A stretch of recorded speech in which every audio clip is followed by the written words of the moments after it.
Coucou, c'est Roland pour une nouvelle vidéo artisanale. Donc aujourd'hui, on ne va pas parler de Patatman, non, mais d'un projet de roman illustré, Bibou, la planète nomade. Voilà.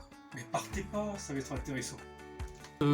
Projet de roman, les personnages principaux sont des planètes vivantes en fait.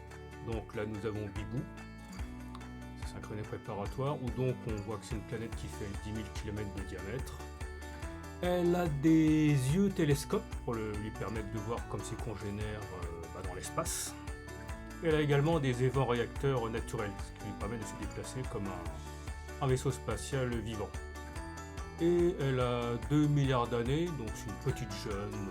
2 milliards d'années, ça correspondrait pour nous à un humain d'une vingtaine d'années. Elle peut vivre 10 milliards d'années. Et elle a un caractère très espiègle et farceur, ce qui fait que pour ses résidents, ses habitants, la vie de tous les jours n'est pas vraiment évidente. Non, c'est pas calme. Maintenant, nous sommes dans la maquette du roman, parce que le texte, grosso modo, est terminé, sauf retouche de dernière seconde, et j'ai entamé les brouillons et crayonnés finalisés. Donc là, nous avons la planète Bibou. Donc en fait, elle est rose. Le continent qui est en forme de cœur, qui est le continent principal, est rose également. Et cette planète coquine vit avec ses congénères dans une grande nébuleuse, où se forment d'autres planètes, comme elle, vivantes. Et on l'appelle la planète nomade parce qu'elle est très vagabonde. Elle va d'un bout à l'autre de la constellation, ce qui fait qu'il s'est développé autour d'elle un anneau constitué d'astéroïdes, de poussières, de blocs de roches, toutes sortes de saloperies qu'elle a chopées ici et là. Et puis évidemment, elle a chopé des lunes de toutes sortes, certaines qui paraissent énormes parce qu'en fait elles sont vues de près. Donc c'est une vraie guirlande ambulante.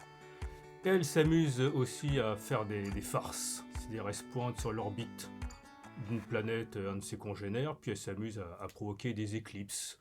Donc 2, 3, 4 par jour, des éclipses qui peuvent durer un quart d'heure. Des fois, ça peut être une dizaine d'éclipses par jour, donc ça saoule quand même, quoi. Donc c'est l'insouciance. Ah, et là nous avons l'un de ses yeux télescopes, une centaine de kilomètres de diamètre. Donc ça lui permet de voir le cosmos, les étoiles. Et sur le continent, on voit que là il y a des villes, des installations architecturales créées par les Bibios qui sont ses résidents. Alors, en rond, il y a des champs, ce genre de choses. C'est une planète très développée technologiquement. Nous avons également comme autre personnage Verdum. C'est une planète, là, évidemment synchronisée, ça se voit pas, verdâtre. Et elle est recouverte d'une sorte d'océan qui a la consistance d'une confiture verte. Le jour, c'est liquide et pâteux, et la nuit, donc ici, là, ça durcit, c'est la consistance du diamant. Et cette planète, voilà, est habitée par les cristaux philosophes. Donc là, genre de personnage, et la Bibou, on la voit dans le ciel qui vient lui rendre visite. Et le petit problème, c'est que Bibou va bientôt déceler une menace, un danger qui va mettre fin à cette petite ambiance de colonie de vacances. Nous verrons ça dans une prochaine vidéo, mais déjà vous avez un tout petit aperçu. Voilà, et bien c'est tout pour aujourd'hui. À bientôt.